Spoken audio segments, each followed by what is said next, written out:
하나님과 주 예수 그리스도의 종 야고보는 흩어져 있는 12지파에게 문안하노라. 내 형제들아, 너희가 여러 가지 시험을 당하거든 온전히 기쁘게 여기라. 이는 너희 믿음의 시련이 인내를 만들어내는 줄 너희가 알미라. 인내를 온전히 이루라. 이는 너희로 온전하고 구비하여 조금도 부족함이 없게 하려 함이라. 오늘부터 야고보서 이제 말씀을 강해 설교를 시작하려고 해요. 지난 시간까지 여러분 고린도 전서 후서를 우리가 쭉 살펴왔거든요. 항상 한 성경이 끝나면 주님 어떤 성경을 말씀을 나누는 게 좋을까요? 기도하죠. 목사는 당연히 기도하죠. 오늘 그 첫 시간이에요. 특별히 그래서 야고보서가 오늘은 어떤 성경인지 그 개론적인 설명, 개괄적인 설명을 먼저 제가 잠깐 드리고 그리고 본문에 들어가도록 할게요. 여러분, 우리가 지난 시간까지 살펴봤던 고린도 전서, 고린도 후서, 그 외에 에베소서, 골로새서, 빌립보서 다 이런 성경들은 뭐라고 얘기하냐면 바울 서신, 바울 서신서라고 얘기해요. 무려 신약에 있는 성경의 3분의 2 정도가 차지해요. 바울 서신. 바울 서신이 무슨 말이냐? 바울이 쓴 서신, 편지란 얘기예요.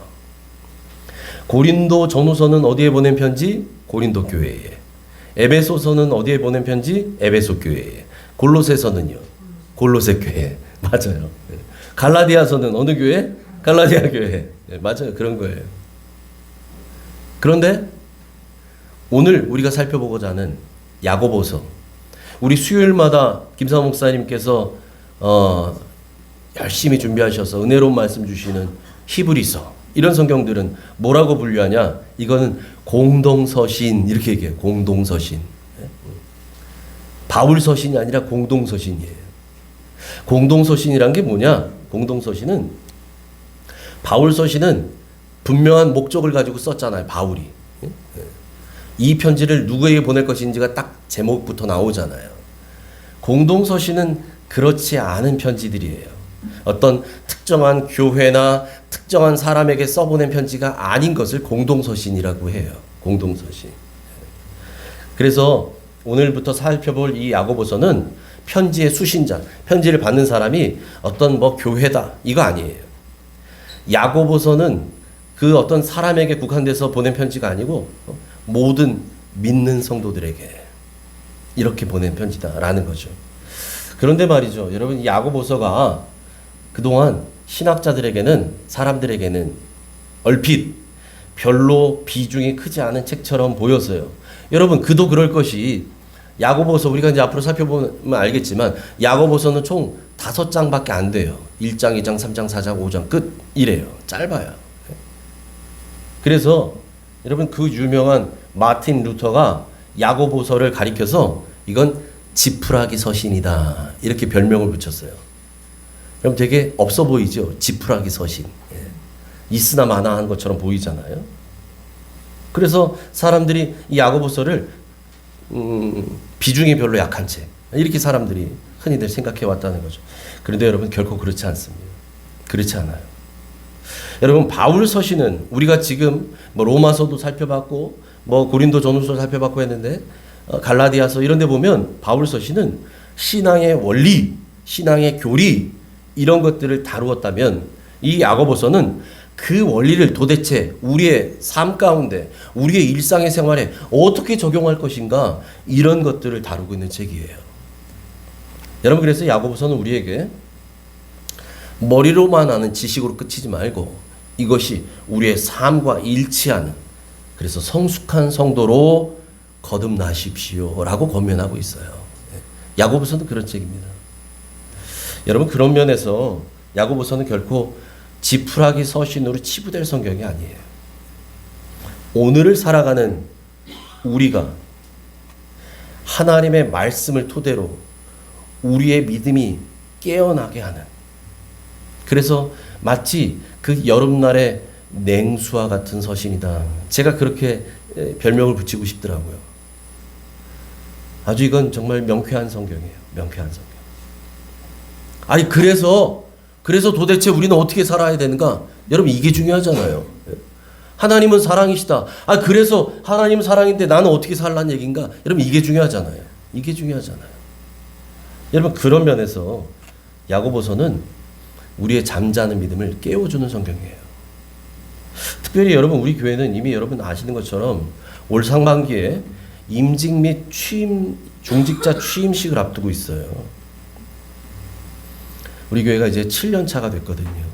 7주년에 맞춰서 하나님의 때에 우리가 새롭게 일꾼들을 세우고 또 기존의 중직자들은 취임하는 그런 기회를 우리가 준비합니다. 그래서 우리가 매주 오후에는, 주일 오후에는 여기서 훈련하고 있잖아요. 매주 훈련하는 뿐만 아니라 매일 해요. 매일매일 삶 가운데 오늘 하루 주님과 동행하고 그 동행한 것들을 권사님 방, 안수 집사님 방에 글을 올려요. 오늘 하루 내가 이렇게 살아왔습니다. 난 이렇게 성공했습니다. 또는 난 이렇게 실패했다. 라고 하는 것들 통해서 그럼에도 불구하고 하나님께 감사하는 훈련을 하고 있어요. 여러분, 저는 이번 우리 교회 임직식이 그래서 신앙의 연수가 찬 사람들 그냥 때가 되니까 임명해주는 그런 시간 아니었으면 좋겠어요. 교회 한 10년, 20년 다녔으니 당연히 이쯤 되면 권사 받는 거 아니야? 당연히 이쯤 되면 안수 집사 되는 거 아니야? 그런 거 하고 싶지 않아요. 이제는 깨어있는 성도가 돼야 돼요. 깨어 있어야 돼요. 그런 의미에서 오늘부터 살펴볼 이 야고보서를 통해서 우리의 신앙과 삶을 점검하는 시간. 여러분, 나를 점검해야 돼요. 말씀의 거울에 나를 비춰봐야 돼요. 그리고 나를 점검하셔야 돼요. 그리고 이 말씀을 내 삶에 이제는 적용하시길 바랍니다. 적용해야 돼요. 적용이 안 되면 뭐가 되냐면, 여러분 옛날에 예전에 MBC 이렇게 아침 방송 같은 데 보면 머리 큰 이만한 탈 쓰고 나와서 막 공연하는 거 있었어요. 머리 크게 해서 머리만 커지는 거예요. 머리만. 들은 거는 많아서 귀는 이만해졌어. 머리는 이만해졌어. 성경 지식은 이만큼 있어요. 그런데 실천을 안 해. 그러니까 손과 발은 애기 손이에요. 애기 발이에요. 실천을 안 하니까. 이게 얼마나 괴물 같아요. 머리는 이만한데 몸은 요만해. 여러분, 이제는 이 말씀을 통해 우리 삶 가운데 말씀을 적용하는 여러분 되시길 축복합니다. 그래서 야고보서 이 말씀이 우리의 삶을 바꾸는 하나님의 능력이 되기를 축복합니다. 아멘. 자, 이제 오늘 본문 야고보서 1장 1절 우리 같이 한번 읽어봅니다. 시작. 하나님과 주 예수 그리스도의 종 야고보는 흩어져 있는 12지파에게 문안하노라. 아멘. 여러분, 이제 1절에서 이 서신, 이 편지의 발신자, 저자가 누군지를 소개하고 있죠. 누구래요? 하나님과 주 예수 그리스도의 종 야고보래요. 야고보. 아하. 그러니까 이건 야고보가 썼다는 얘기구나. 맞아요. 그러면 어떤 야고보가 썼을까? 성경에는 여러 사람의 야고보가 나와요. 신약 성경에. 여러분, 참고로 알고 계십시오. 여러분, 신약 성경에서는 야고보라고 하는 이름이 구약에는 어떤 이름으로 나온지 아십니까? 야곱이에요. 야곱. 돌베개 베고 잤던 야곱. 12아들을 낳았던 그 야곱. 이게 신약으로 넘어와서 야고보가 된 거예요. 그러니까 구약에서 야곱이라고 하는 이름이나 신약에서 야고보라고 하는 이름은 같은 이름, 같은 뜻입니다. 예. 그런데 여러분, 신약 성경에 야고보가 여러 명이 나와요. 특별히 예수님의 제자 중에서 야고보가 있어요. 예? 첫 번째, 우리 잘 아는 사람, 어떤 사람입니까? 요한의 형제 세베대의 아들 야고보가 있어요. 그죠? 요한의 형제. 예. 그래서 늘 어디 가나 주님이 행하시던 그 기적의 현장에 다른 제자들을 안 데려가도 주님이 꼭 데려가는 사람이 있었죠. 베드로, 요한, 야고보. 이 세 명 데려갔잖아요. 거기 들어가는 야고보. 이 야고보가 세베대의 아들 야고보예요. 그런데 이 세베대의 아들 야고보만 있는 게 아니라 또 다른 야고보가 있어요. 예수님의 12제자 중에. 그 사람을 성경에서는 그래서 그 사람을 구분하기 위해서 이 사람은 알페오의 아들 야고보. 이 야고보의 아버지는 알페오예요. 요한과 형제인 이 야고보의 아버지는 세베대의 아들 야고보, 알페오의 아들 야고보. 이 야고보는 별로 비중이 좀 떨어지는 야고보. 그래서 이 야고보의 별명이 작은 야고보. 예. 큰 야고보, 작은 야고보. 그런데 이 두 사람은 다 야고보서의 저자가 아니에요. 우리가 아는 것처럼 세베대의 아들 야고보는 초대교회 초기 시절에 감옥에 갇혀서 헤롯 왕에게 목이 잘려 죽잖아요. 이 작은 야고보도 그런 인물이 못해요. 그런데 또 한 야고보가 나와요. 신약성에 보면 그 야고보가 어떤 야고보냐? 예수님의 형제인 야고보, 예수님의 육신의 형제, 육신의 동생인 야고보가 있어요. 육신의 동생. 여러분, 그 육신의 동생인 야고보가 오늘 야고보서의 저자입니다. 여러분, 그런데 그 야고보가 처음부터 이럴 만한 믿음의 사람이었냐? 아니요. 처음에 이 야고보는요, 예수님을 믿지 않았어요. 여러분, 그도 그럴 것이 생각해 보세요. 어릴 때부터 같이 자라왔잖아요, 형이랑. 예? 우리들 한 집안에서 자랄 때, 형제들 자랄 때 생각해 보세요. 내 위에 형, 오빠, 누나 같이 자라는 거 있잖아요. 나하고 같이 밥 먹고, 나하고 같이 화장실 가고, 나하고 같이 샤워하고 했던 형인데, 그 형을 하나님의 아들로 믿기 어려웠던 거예요. 그랬던 그가 언제 변화가 일어나느냐? 부활하신 주님을 만나고 변화해요. 부활하신 주님을 만나고 이 사람의 인생이 바뀝니다. 그 이야기가 고린도전서 15장 부활장 7절에 나오는데 우리 7절 8절 같이 읽습니다. 시작. 그 후에 야고보에게 보이셨으며 그 후에 모든 사도에게와 맨 나중에 만삭되지 못하여 난 자 같은 내게도 보이셨느니라. 아멘. 이건 바울이 쓴 거잖아요. 바울이 고린도전서는. 그래서 제가 오늘 7절 8절만 읽었지만 나중에 여러분 집에 가서 읽어보세요. 3절부터 시작하면 3절부터 부활하신 예수님이 누구에게 보이셨는가? 첫 번째는 게바에게 보이셨다.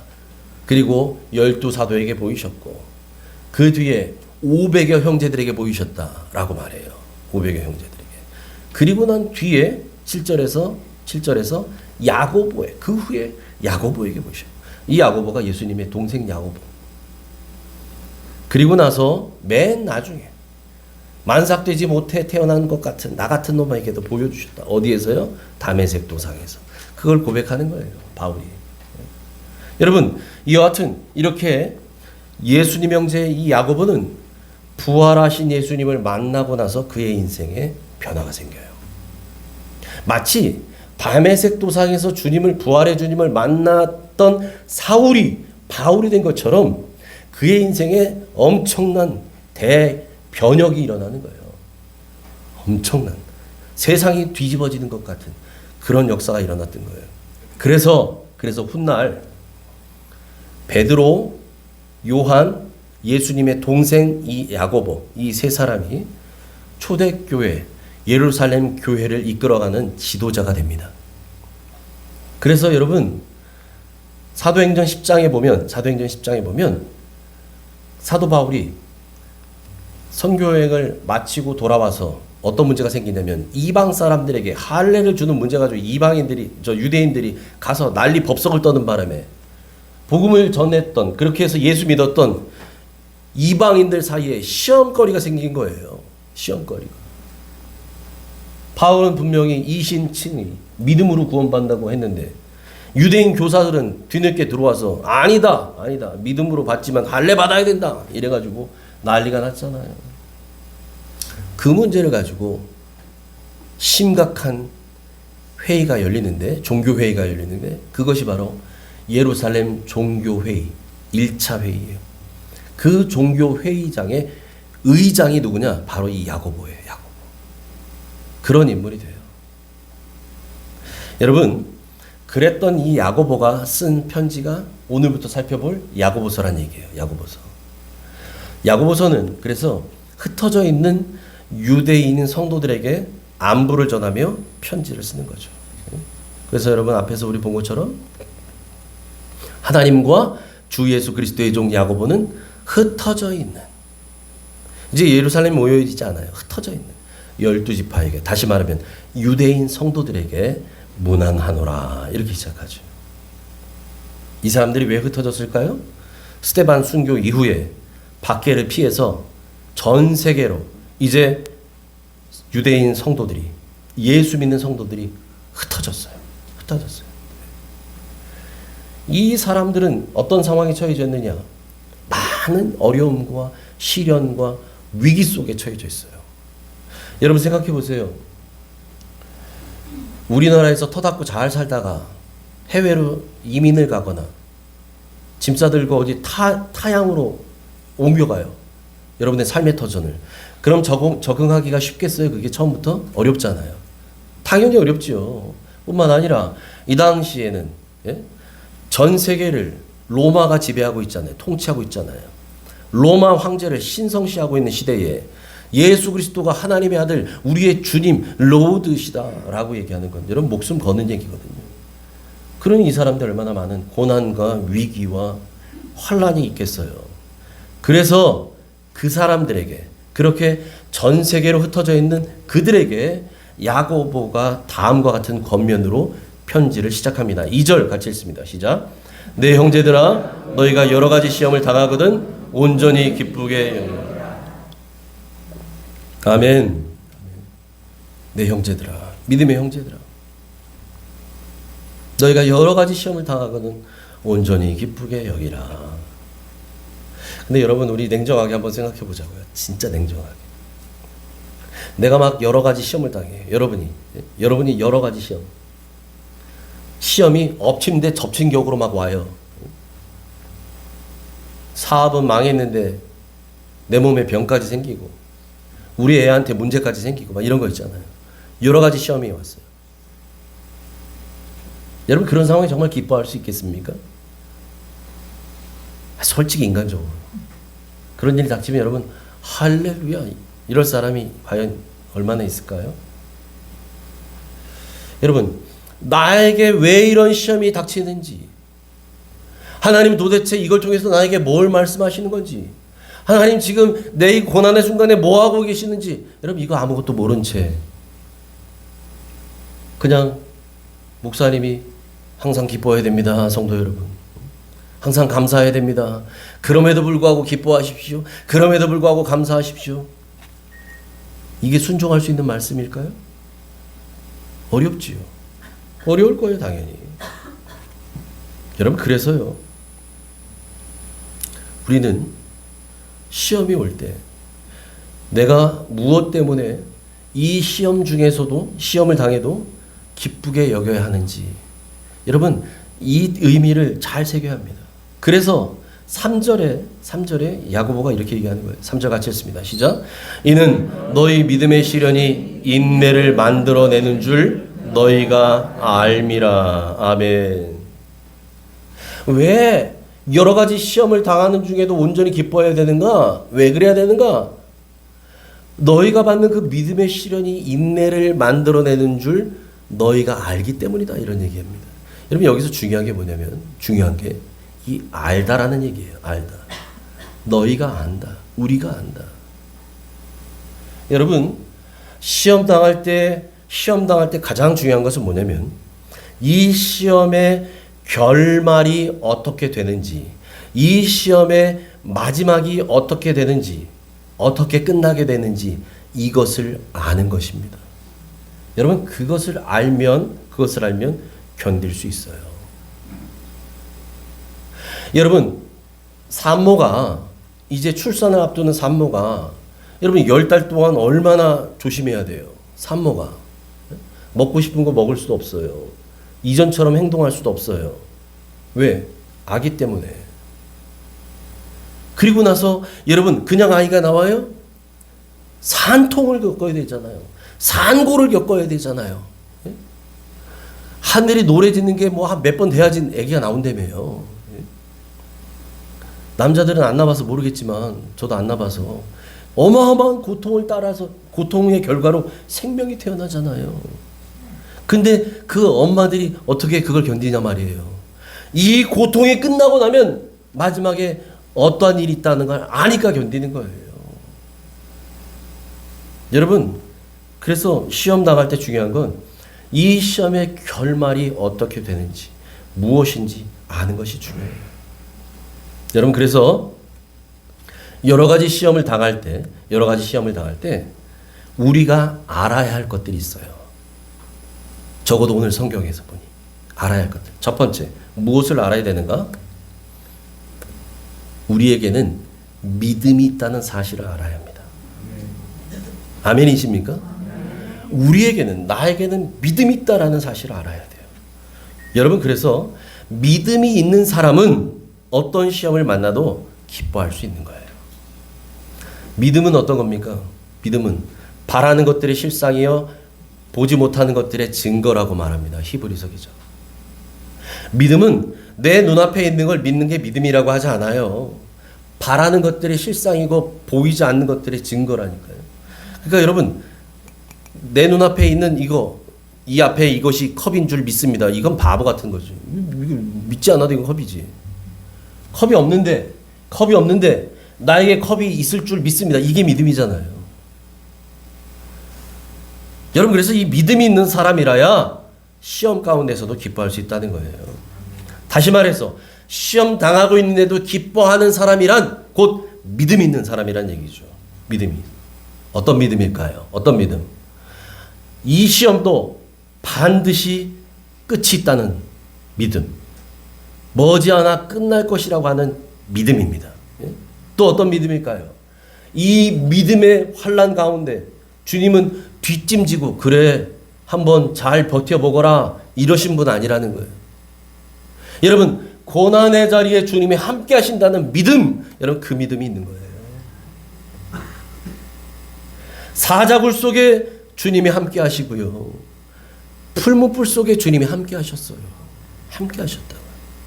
여러분, 그 믿음이 있어야 돼요. 그 믿음. 또 어떤 믿음이 있어야 됩니까?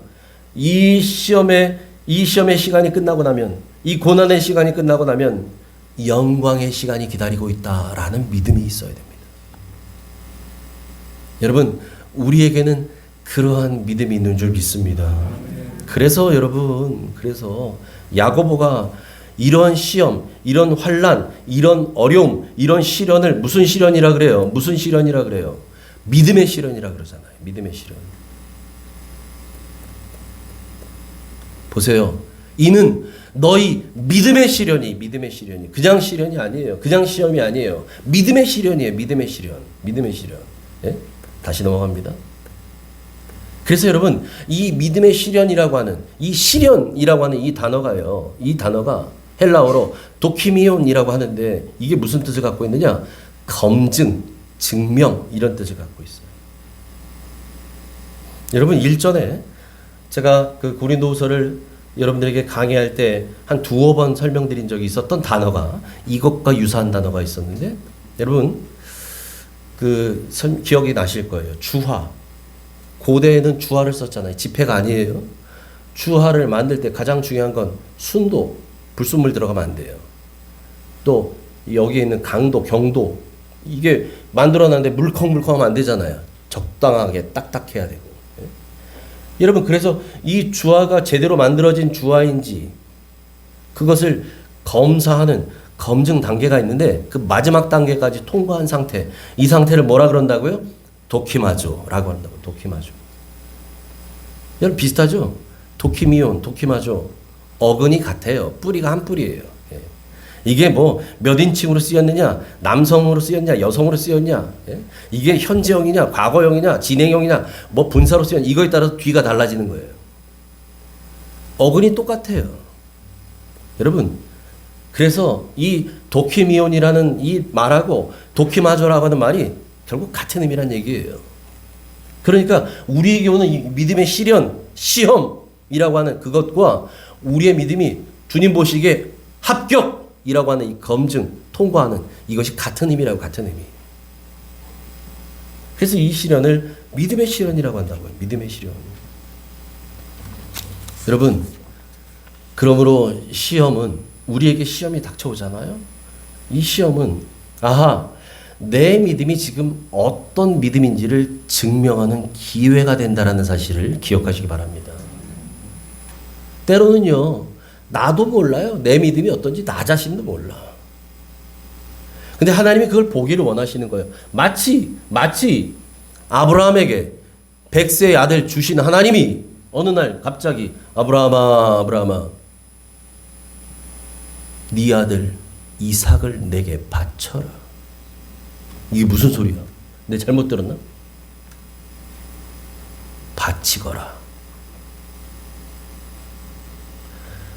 여러분 100세에 낳은 아들이에요.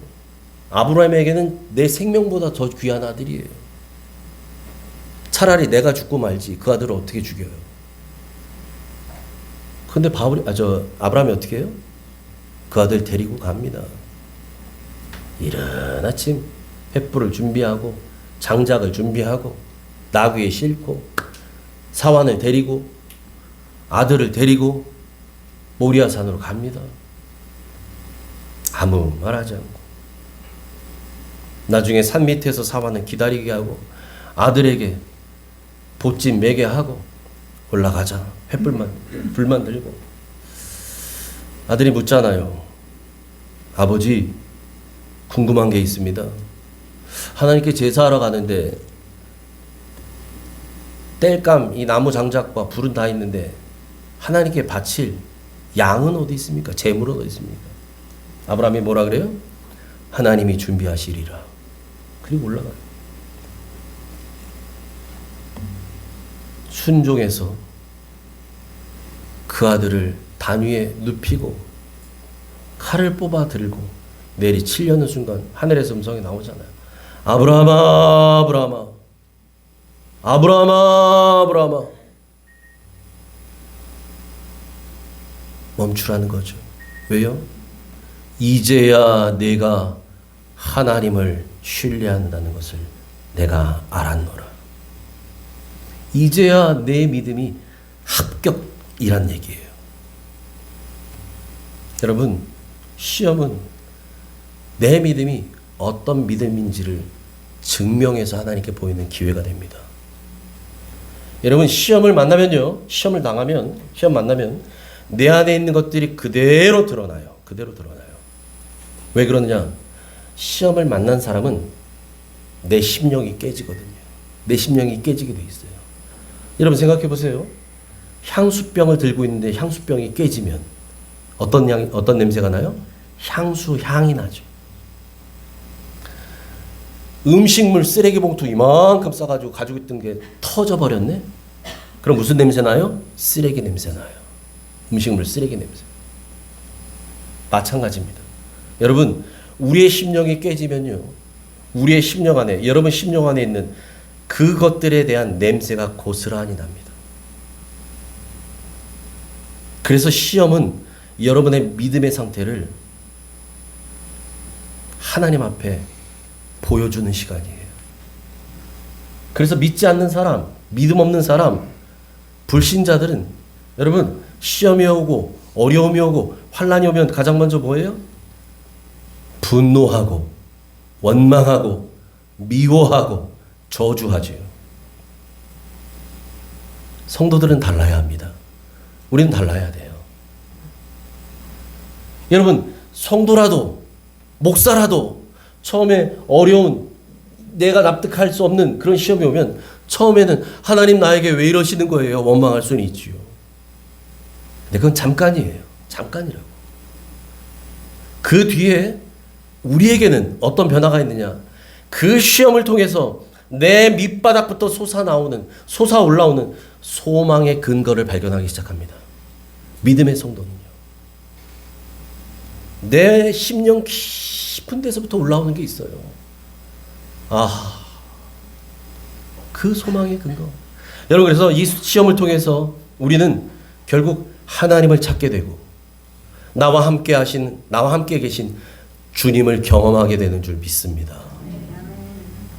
나에게 왜 사자굴에 떨어지게 하시는 거예요? 나에게 왜 풀무불에 떨어지게 하시는 거예요? 이러고 끝나지 않아요. 거기에 함께 계신 주님을 만난다고요. 그래서 이전까지는 머리로만 알던 주님에 대한 실체가 막연하게만 알고 있었던 이 믿음이 진짜 믿음이 되고요. 머리로 말던 주님이 나에게 이제 실제 하시는, 나와 함께 하시는, 임마누엘 하시는 주님으로 경험하게 됩니다. 시험을 통해서. 그래서 결국 어떻게 되느냐? 밭에서 값진 보화를 발견한 농부처럼, 농부가 너무 기뻐서 어떻게 해요? 집으로 돌아가서 자기에 있는 모든 가산을 다 팔아서 밭을 사잖아요. 왜? 여기에 있는 진주 보화를 발견했기 때문에. 여러분, 그것처럼 이 진주를 발견한 농부처럼 가슴 벅찬 기쁨을 경험하게 되는 거예요. 시험을 당했는데, 시험 중에 있는데, 고난 중에 있는데 말할 수 없는 기쁨이 여기 샘솟기 시작해요. 여러분, 그래서 여러 가지 시험은 우리가 기뻐할 만한, 우리가 기뻐해야 할 분명한 이유가 되는 줄 믿습니다. 두 번째, 시험을 통해서만 우리는 살아있는 믿음이 된다는 사실을 알아야 합니다. 시험을 당했을 때 우리가 알아야 할 것, 첫 번째, 우리에게는 믿음이 있다는 사실이죠. 두 번째, 시험을 통해서만 우리의 믿음이 살아있는 믿음이 되는 거예요. 잠자는 믿음, 죽어있는 믿음, 산소호흡기, 호흡기 깨어 살아나는 믿음, 이거 말고요. 진짜 살아있는 믿음. 시험을 통해서만 이걸 알게 된다는 거죠. 여러분, 똑같은 칼이어도요, 칼이 두 자루가 있어도, 똑같이 보이는 칼이어도요, 재련 과정을 얼마나 받았느냐에 따라서 칼의 강도가 달라요. 칼을 만드는 대정장이가 쇳불에 넣었다가 뺐다가 두들기고 넣었다 뺐다 찾는 이 과정을 10번 한 칼하고 3번만 끝낸 칼하고는 강도가 달라요, 여러분. 모양은 똑같은 칼이지만 달라요. 여러분, 똑같이 신앙생활하는 것 같잖아요. 주일이면 다 만나니까. 나도 권사, 여기도 권사, 나도 집사, 여기도 집사. 다 똑같아 보이잖아요. 그런데 그렇지 않아요. 이 연단을 얼마나 받느냐에 따라서 우리의 믿음의 강도는 달라집니다. 달라요. 시련을 통과해야만 우리의 믿음은 십자가의 능력, 부활의 능력으로 살아가는 믿음이 되기 때문에 그렇습니다. 아멘이십니까? 3절, 4절 우리 다시 읽습니다. 시작. 이는 너희 믿음의 시련이 인내를 만들어내는 줄 너희가 알미라. 이는 너희로 온전하고 구비하여 조금도 부족함이 없게 하려 함이라.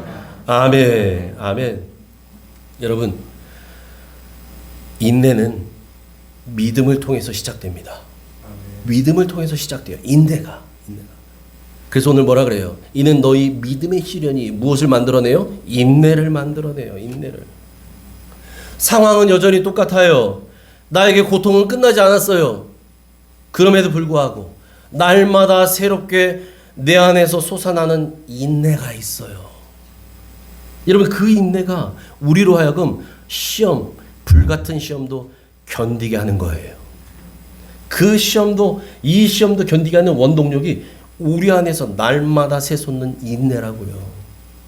여러분, 그런데 이 인내는 우리의 노력과 힘, 내 안에 있어서 내가 만들어내는 것 아닙니다. 마치 뭐와 같은 거냐면, 여러분, 가지는 나무에 붙어 있을 때 그 안에 생명이 있을 뿐만 아니라 풍성한 열매가 맺히는 거잖아요. 예? 나는 포도나무에 너희는 가지라라고 말씀하셨던 요한복음 15장의 말씀처럼 가지인 우리는 주님께 딱 붙어 있을 때 살아있는 것이고, 붙어 있을 때 우리에게 풍성한 열매가 맺혀지는 거잖아요. 그것과 똑같아요. 우리가 주님께 잘 붙어 있어야만 주님의 능력으로 이 인내를 이루게 되는 줄 믿습니다. 주님께 붙어 있어야 돼요. 잘 붙어 계셔야 돼요. 그래야 인내할 수 있어요. 이 인내는 주님으로부터 오는 인내예요. 여러분, 그래서 하나님께서 우리에게 여러 가지 시험을 허락하시는 이유가 분명히 있어요. 오늘 말씀하신 것처럼 아까 2절에서도 여러분, 믿음의 시련을 당하거든 온전히 기쁘게 여기라. 왜? 그걸 통해서 그 믿음의 시련이 인내를 만들어낸다. 그런데 여기서 끝나지 않아요. 끝나지 않아요. 이 믿음의 시련을 통해서 궁극적으로 하나님이 우리에게 이루시고자 하는, 우리로 하여금 갖게 하려는 그 목적이 있는데, 그것이 뭐라 그래요? 이는 너희로 온전하고 구비하여 조금도 부족함이 없게 하려 함이라. 여러분, 우리가 온전한 사람, 구비된 사람, 그래서 조금도 부족함이 없는 사람이 되기를 하나님이 원하시기 때문에 우리에게 믿음의 시련을 허락하신다는 거예요. 그래서 뭐라고 말합니까? 인내를 온전히 이루라. 여러분, 제 아무리 목사라 그래도 신앙생활 50년 한 우리 권사님들도 시련과 연단 좋아하는 사람은 없지요. 그걸 좋아하는 사람이 어디 있어요? 왜? 그 순간만큼 고통스러우니까요. 어렵지요. 어려워요. 아무리 내가 애를 5 낳았다 그래서 또 6째도 내 마음대로 뭐 난 쉽게 낳아. 그런 건 아니죠. 고통은 항상 따르는 거예요. 고통. 그런데 이 고통의 시간이 지나면 영광의 시간이 온다는 그 소망이 있기에 우리는 견딜 수 있는 줄 믿습니다. 여러분, 만일 우리가 오븐 안에 들어가 있는 빵 반죽 소리를 들을 수만 있다면 아마 이런 소리를 듣게 될 거예요. 그 오븐 안에서 이 빵 반죽들이 팬 위에 하나씩 올려져 있는데 이놈들이 그럴 거예요. 뜨거워 죽을 것 같아요. 빨리 문 열어주세요. 빨리 문 열어주세요. 죽을 것 같아요. 지금 뜨거워서. 빵들이 다 그렇게 외칠 거예요. 소리칠 거라고요. 여러분, 그런다고 해서 셰프가 중간에 오븐의 문을 탁 열어주고 그냥 걔네 꺼내는 그런 사람은 없어요. 빵 반죽 다 구워지기 전에 그 뚜껑 열면 어떻게 돼요? 그 빵 다 망치는 거예요. 다 망쳐버리는 거예요. 그러니까 여러분, 요리사는, 셰프는, 이 제빵 요리사는, 빵 반죽 집어넣을 때 먼저 뭐 합니까? 타이머를 설정해놔요. 20분짜리, 30분짜리 타이머를 설정해 놓잖아요. 그리고 나서 그 타이머가 칙칵 땡 끝나야 그제서 셰프는 문을 열어줍니다. 그리고 나면 뭐예요? 셰프가 이 트레이를 꺼내고 나서 거기에 잘 구워진 빵 중에 하나를 딱 잡아서 아마 냄새를 먼저 향을 맡아볼 거예요. 고소한 향이 나는지. 그리고 나서 어떻게 해요? 그 빵을 쫙 잘라보죠. 얼마나 잘 맛있게 구워졌는지. 그리고 맛도 봅니다. 그 뒤에 만족한 얼굴로 이렇게 말하잖아요. 영어로 표현해서 죄송합니다. Well done, well done. 무슨 말입니까? 잘 구워졌다라는 말이에요. Well done. 여러분, 스테이크 가게 가보면 고기를 어떻게 드릴까요? 그럼 얘기하잖아요. 뭐 바짝 익혀주세요. 덜 익혀주세요 하잖아요. 피가 묻어나는 정도를 레어라고 하잖아요. 어느 정도 익으면 미디움, 핏기가 전혀 없이 잘 구워진 상태를 well done 이라고 하잖아요. well done. 여러분, 바로 이것이 마태복음 25장에 나오는 2달란트 받은 사람, 5달란트 받은 그 종들에게 하신 주인의 칭찬이에요. 잘하였도다 착하고 충성된 종아. 이 칭찬하실 때 이 잘하였도다, 이게 영어로 well done이에요. well done. 무슨 말입니까? 잘 견뎠구나, 잘 참았구나, 잘 인내했구나. well done. 여러분, 그리고 이 well done, 이 잘하였구나, 이것이 바로 우리가 읽었던 그 4절에 나오는 온전하고 구비하여 조금도 부족함이 없는 상태예요. 제대로 잘 구워진, 제대로 맛있게 구워진 그 상태예요. 여러분, 그래서 하나님은 저나 여러분이나 우리가 이 온전하고 구비하여 조금도 부족함이 없는 성숙한 그리스도인들이 되기를 원하십니다. 성숙한 그리스도인. 10년을 예수 믿어도 똑같고 20년을 예수 믿어도 똑같고 이거 말고요. 이제는 자라나야 돼요. 어디까지요? 어디까지? 예수 그리스도의 장성한 분량까지요. 예수 그리스도의 장성한 분량까지 자라나는 것, 그것이 온전하고 구비하여 조금도 부족함이 없는 거예요. 이것이 웰던이에요. 여러분, 그래서 이것이 곧 어떤 거냐? 주님의 향기를 품어내는, 여러분의 가정에서도, 직장에서도, 일터, 학교에서, 동호회 모임에서, 여러분이 가는 곳곳에서 예수 향기 드러내는 크리스찬으로 살아가는 거예요. 여러분, 그러므로 여러 가지 시험을 당하거든 온전히 기쁘게 여기시기 바랍니다. 우리의 믿음의 시련이 인내를 만들어내는 줄 우리가 알기 때문입니다. 그러므로 믿음의 시련도 능히 견디게 하시는 그 주님께 잘 붙어 있기 바랍니다. 잘 붙어 있어야 돼요. 주님께 떨어지면요, 끝이에요. 무슨 일이 있어도 붙어 있어야 됩니다. 무슨 일이 있어도. 그렇게 해서 우리가 이 인내를 온전히 이룸으로 온전하고 구비하여 조금도 부족함이 없는 믿음의 사람으로 하나님께서 우리를 빚어가게 되실 줄 믿습니다.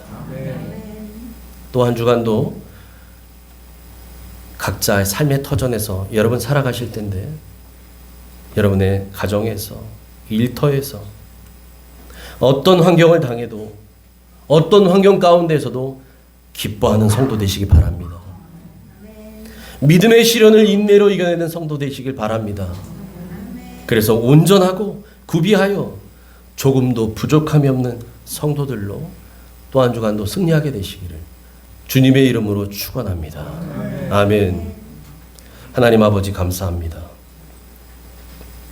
하나님, 때로는 이해할 수 없는 환난이, 고난이, 시험이 우리에게 닥치는 일이 얼마나 많은지 모릅니다. 그런데 그 환난과 시험과 고난과 위기 앞에서 정말 우리는 어떻게 살고 있는지 하나님 이 시간 나를 돌아보기 원합니다. 믿음 없는 사람처럼, 세상 사람들처럼 원망하고 불평하고 저주하고 욕하고 끝내는 사람들은 아닌지, 주님, 우리는 그렇지 않게 하여 주옵소서.